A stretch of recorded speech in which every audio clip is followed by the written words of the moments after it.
Dad always said the Holloway station was built on bad soil, mud that swallowed tractors, land that shifted under its own memory. When I inherited it, I figured he meant paperwork, not geology.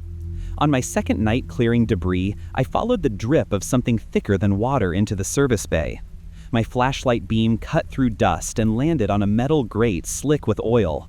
I pried it loose, expecting damp concrete, but instead found a recess lined with mirror-polished steel, still gleaming under 70 years of grime.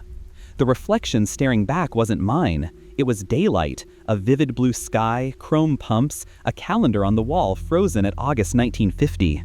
A bell above chimed, muffled but clear, the same tone in every memory of my grandfather.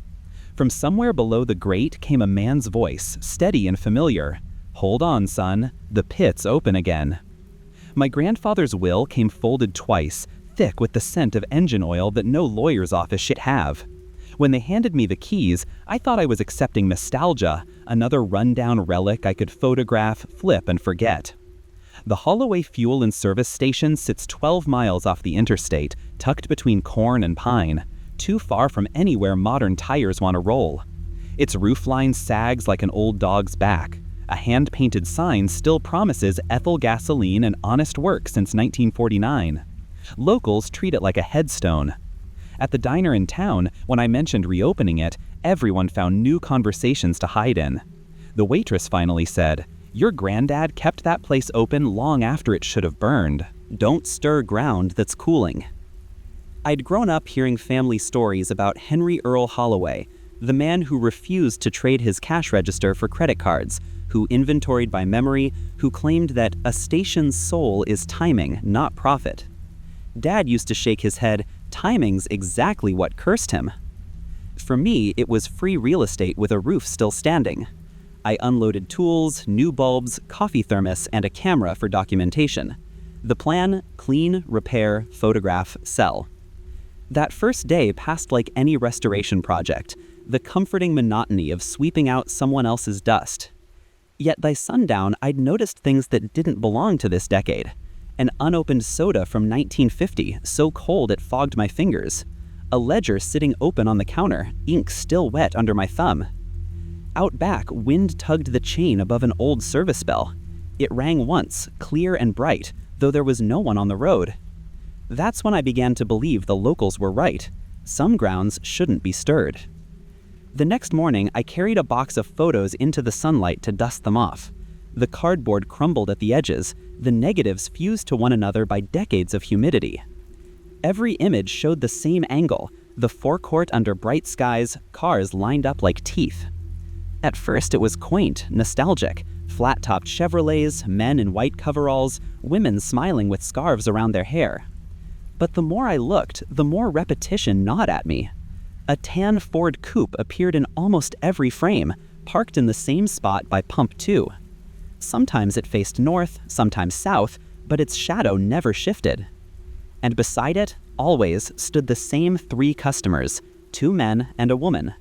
Their smiles matched down to the crease of their cheeks. Captions on the backs of the prints spanned decades. Grand opening, 1950. Expansion, 1962. Full moon promotion, 1970. Same people, same clothes. In the office drawer, I found a receipt pad. Page 1 read Aug 23, 1950 in my grandfather's looping script. Page 2, same handwriting, same date, but the ink still glistened wet. I pressed my thumb to it. The line blurred and bled. When I flipped the pad closed, a drop of blue landed on the floorboards and hissed like oil touching flame. A sudden shadow crossed the window. I looked up, expecting a passing cloud, but the sky outside had frozen mid-glare. No wind, no movement, just perfect stillness. From the hanging photo nearest the door, the image of Grandpa Holloway seemed to smirk. The grain flickered for half a second, and behind his shoulder, the tan Ford's headlights turned faintly on, washing the printed pavement in dull sepia light. I dropped the picture. When it hit the counter, the bell above the door answered with one soft, accidental chime. That evening, I decided to push through the unease and finish cataloging the tools. Logic is an addict's chain. It drags you toward reasonable explanations until you're neck-deep in madness. Rain came early, flattening against the windows and turning the neon sign into smears of crimson on the soaked glass. I ran an extension cord from my truck to power a work lamp inside the bay. The light swung slowly over the pump island, every motion of air exaggerating the ghosts of dust. Around midnight, the station's radio, an ivory box with a cracked faceplate, clicked on by itself. The bulb in the dial glowed faint amber. A woman's voice spilled out singing Que Sera Sera in perfect analog haze.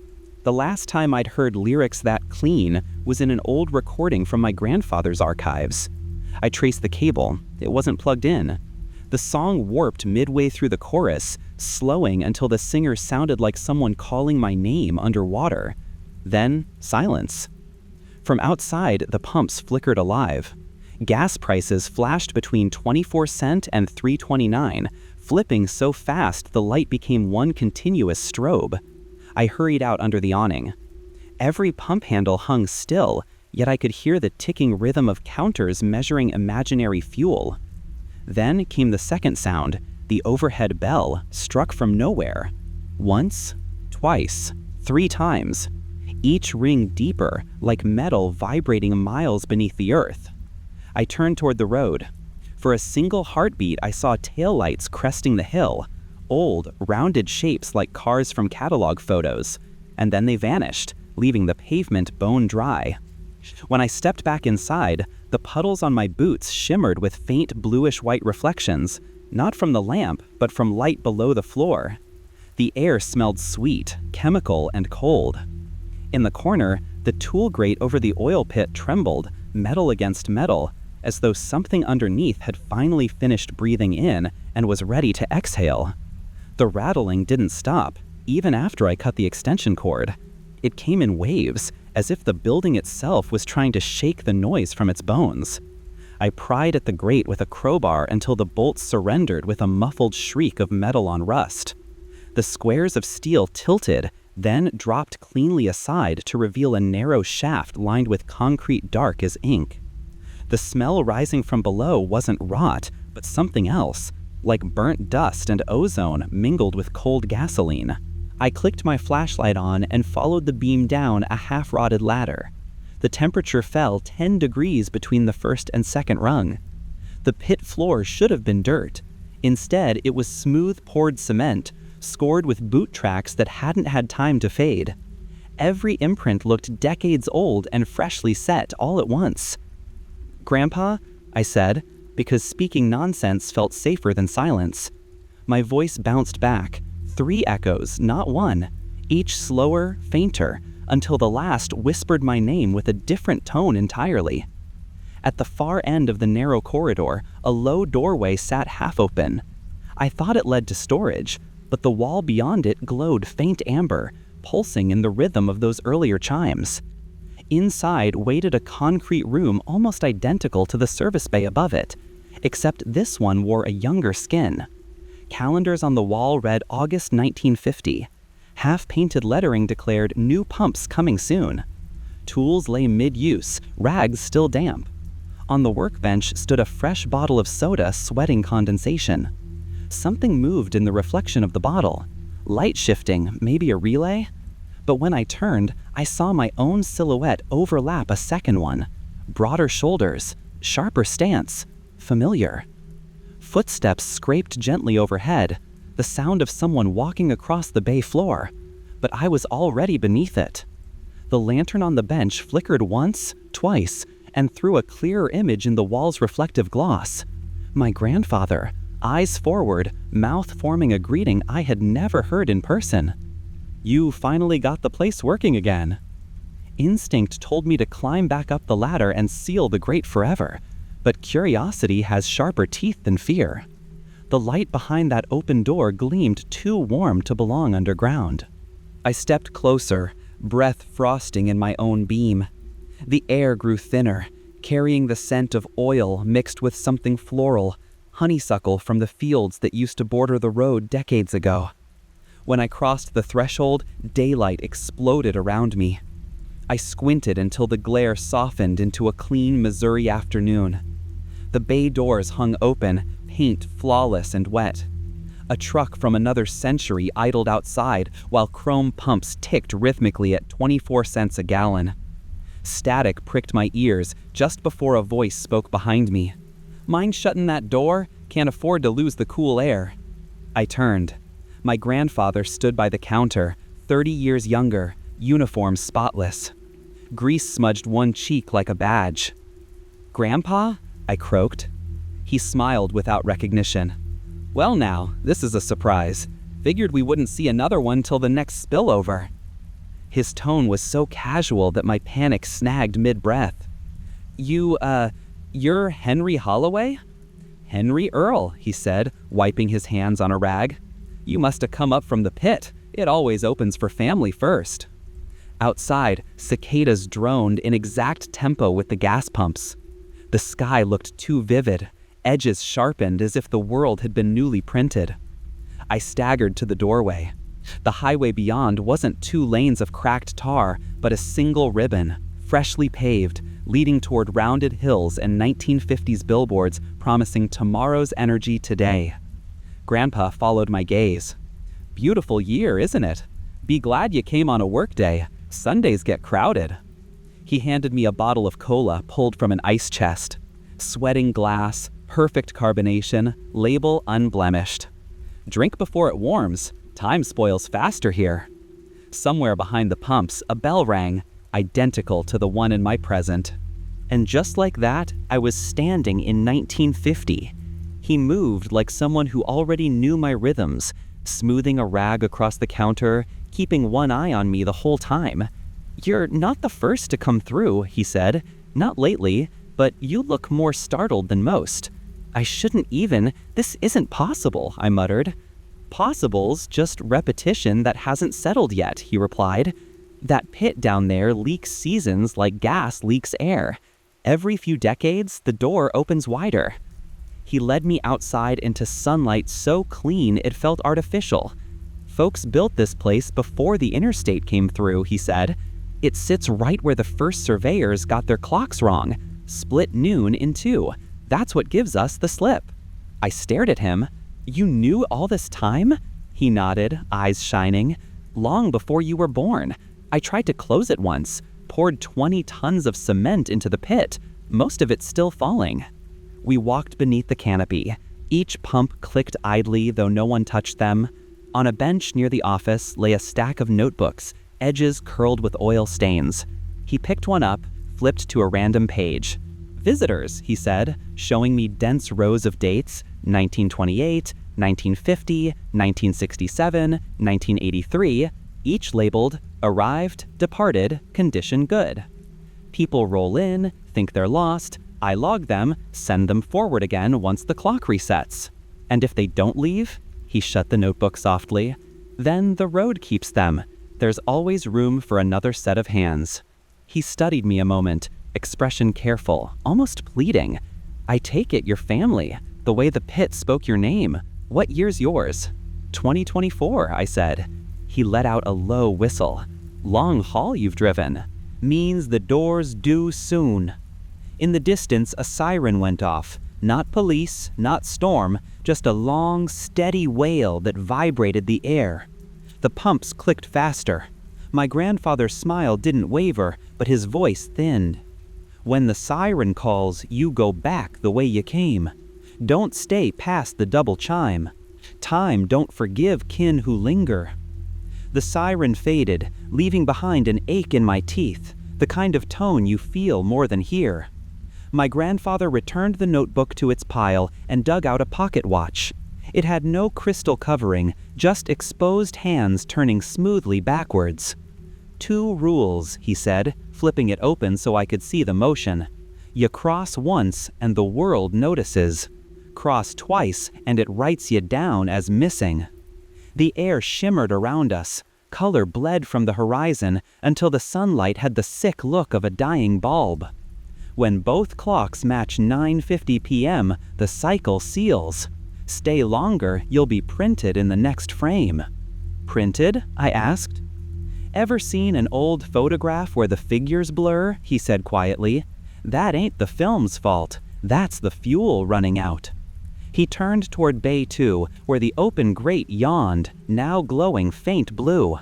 "You've got till the second bell. Get yourself home." The pumps ticked faster, the numbers clicking so violently the counters jammed. Out by the road, the cars had stopped moving, frozen mid-turn, caught halfway through an eternal right-hand signal. "Can you come with me?" I asked. His gaze softened. "Every station needs an attendant. If I leave, there's no way back for anyone." He tugged his uniform straight, a habit of pure reflex. "You tell whoever's next to keep the pumps clean. The dirt in time will choke a machine quicker than sand."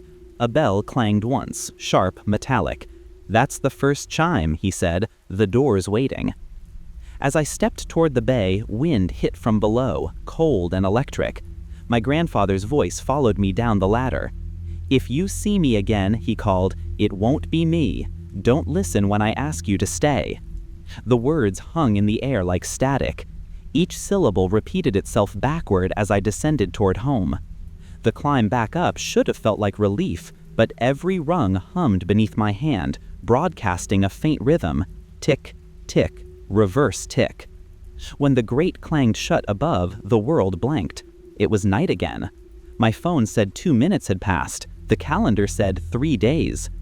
Outside, the station looked half restored, like a photograph midway through developing. Fresh paint streaks on walls that I hadn't touched. The neon sign glowed, but used the original logo, Holloway, ethyl gas in 1950s script. I walked to my truck and froze. The hood emblem wasn't Dodge anymore. It was a stylized H, the same one on my grandfather's uniform patch. Inside, the dash radio had replaced buttons with big bakelite knobs. When I turned it off, it kept playing. A cheerful man announced the date, August 23rd, 1950, over a static bed that smelled of ozone. The night air felt crowded, swollen with unseen motion. Across the highway, the tree line shimmered faintly, double exposed, the younger, shorter saplings from 70 years ago folding over the present grove.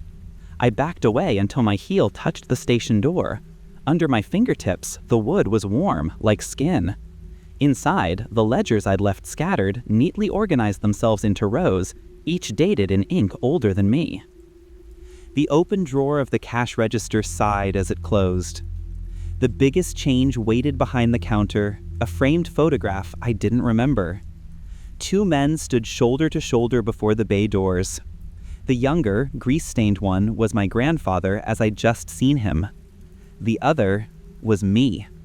My palm left sweat on the glass. The bell over the entrance rang twice, loud enough to rattle every window. The road outside was empty, yet tire tracks appeared one by one in the gravel, glowing faint and red like veins under thin skin. Time wasn't done correcting itself.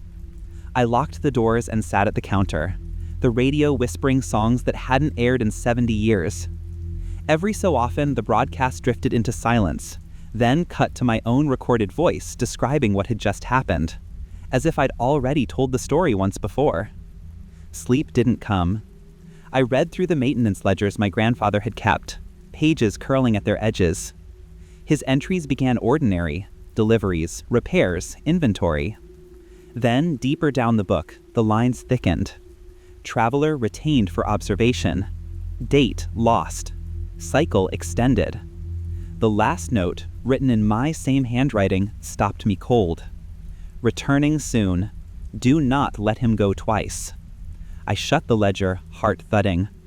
Outside the windows, the darkness had texture, layers of different nights pressed together. Between them, I thought I saw my father. He was standing by the same pump, hands in pockets, looking just as he did the summer before he disappeared upstate. He lifted a hand, palm outward. Behind him, the air shimmered, showing streaks of daylight and the shape of my grandfather's truck idling in a different time. Maybe if I stepped through, I could ask the questions he'd never answered. Why he left, why the family never spoke of Earl Holloway, what held them all here like gnats in amber. The bell above the door jingled softly on its own.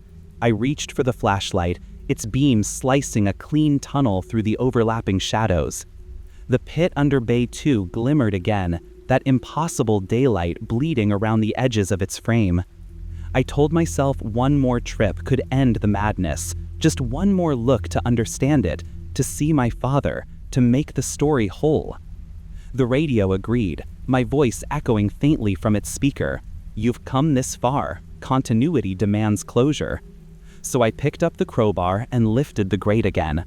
The grate slid aside with reluctant groans, same as before, but the light underneath pulsed slower, almost like breath waiting for lungs. I leaned over, expecting to see concrete floor again. Instead, the space looked deeper, thick with mist that turned every movement into echo. I climbed down. Each rung left a faint trail of frost on my fingers. Somewhere below, music drifted upward, fragments of saxophone and the murmur of a crowd, the way jazz sounds when filtered through decades of dust.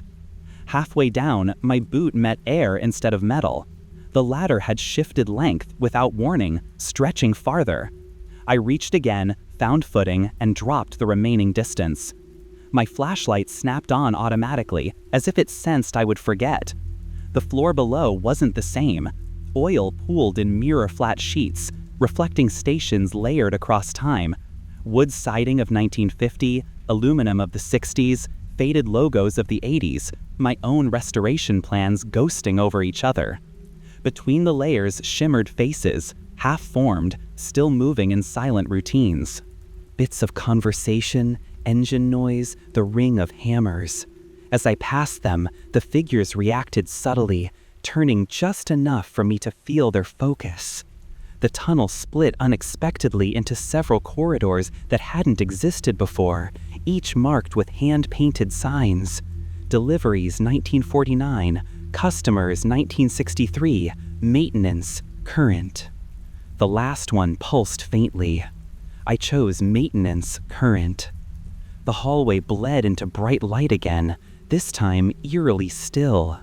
A part of me recognized the outline of the office, but the paper calendar read August 23rd, 1950. Same date as always. The air felt pressurized, heavy with overlapping decades.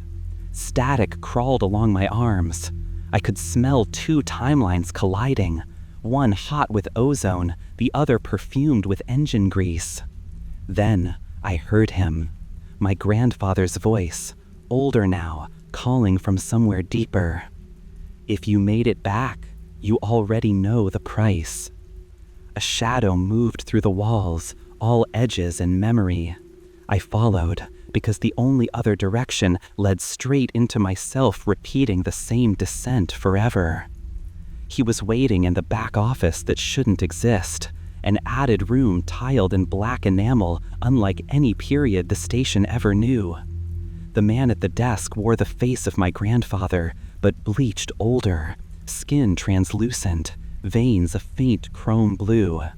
Lights from the repeater tubes behind him flickered in rhythm with his pulse. "You kept it running," he said, voice dried to powder. "Most heirs don't make it this far." "I'm not here to stay," I answered. He chuckled softly, all static. "That's what I told my father when he handed me the accounts." On the desk lay an open logbook. The pages weren't paper, but a thin metallic film. The writing, names, dates, appearing and erasing with each blink of the fluorescent bulbs. Near the bottom, a new line pulsed. Holloway, Earl, transfer pending. I stared at him. The pit, it's not a tunnel, it's a circuit. Right, the world doesn't move in a straight line, it idles. Someone has to keep the fuel mixing, the pumps breathing, time itself from stalling. We call it continuity. He looked toward the doorway, where thinner shadows of other attendants flickered briefly, different eras sharing the same uniform, the same half-smile. "But why us?" I asked. "Why the family?" The old man's expression softened, almost kind. "Because our blood remembers how to count backwards. Every generation, one of us wakes up hearing the bell."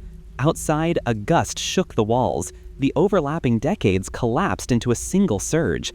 Every photograph on the boards flipped forward to show the same moment, people standing at the pumps, looking straight at the camera, straight at me.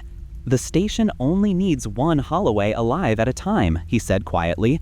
"When I stop, it starts over with the next." He reached into his breast pocket and drew out a tarnished name tag. "You already know this belongs to you," he said, pressing it into my hand. The metal burned cold, engraving the words before I could resist. Earl Holloway, attendant. From somewhere deeper in the walls, the clock struck 9:50 p.m. and froze. The tag burned through my palm like a live wire. I tried to fling it away, but it clung to my skin. The edges sank a fraction deep, as if drawn by magnetism under flesh. The old man straightened, exhaling in obvious relief. "That's it," he whispered. "Continuity secured." My knees went weak. The room tilted until the desk, the tubes, and the very air began to soften like fresh asphalt in heat. The older version of my grandfather, of me, smiled faintly as his outline dimmed. Lines dissolved, bones letting go of decades one layer at a time until only the uniform remained hanging in the air. When I looked down, its twin had already replaced my clothes. Threadbare cotton, oil-darkened seams, the Holloway H patch stitched immaculate against the chest. The repeating clocks around the ceiling sparked once, then steadied in perfect unison. Every tick now came from inside my ribs. I could feel them marking time through my pulse. Outside, the sky flexed, colors draining into a uniform amber. The sound of an engine echoed down the road. In the gleam of approaching headlights, I saw dozens of cars, all models, all eras, flowing toward the station as if funneled through some cosmic toll gate. I wanted to scream, but breath carried only a practiced sentence I'd never learned. "Evenin', pumps are ready, let's fill you up before the bell." The words tasted like gasoline and nostalgia, the accent a perfect imitation of a man dead long ago. The name tag finally cooled, merging with my heartbeat. The last remnant of the older Earl Holloway, whatever pieces of him survived, floated upward and vanished through the repeating light, leaving me alone in the brightest night the world had ever known. The light dimmed like a settling breath, and I found myself behind the counter, exactly where he, that other me, had stood so many times before. The pumps outside gleamed, restored, ready for service. For a heartbeat, I thought I'd dreamed everything, until I caught my reflection in the glass door. Younger, sharp-eyed, uniform pressed, the silver tag glinting, Earl Holloway, attendant. Headlights rolled into the lot. The car was modern, dust-coated from the interstate. A man climbed out clutching a half-folded map. He looked as dazed as I must have the night I first stopped here. "Appreciate you being open this late," he called. "Couldn't find a signal anywhere." The old counter bell hummed. I straightened automatically, voice slipping into the right cadence before thought could intervene. "Evening, traveler. You're right on time." He laughed at the coincidence.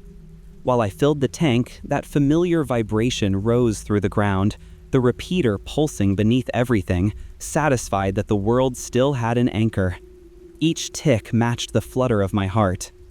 When I turned back, the man was already glancing at his watch. "You ever feel like time's been shorter lately?" he asked. I smiled thinly. "Time's the only thing that stays put out here. You be careful on that road. Some miles don't end where they should." He nodded, drove off. Taillights disappeared into fog that was not entirely fog. I locked the register, the ritual complete. Outside, the bell over the door jingled with no wind to move it. Somewhere far below, gears adjusted for another cycle. If you're listening to this, if you happen across an empty service station glowing warm on a forgotten highway, keep going. Don't look at the clocks, don't talk to the attendant, and never step over the grate beneath Bay 2. Because the world needs continuity, and tonight, I'm already keeping it safe for whoever comes next.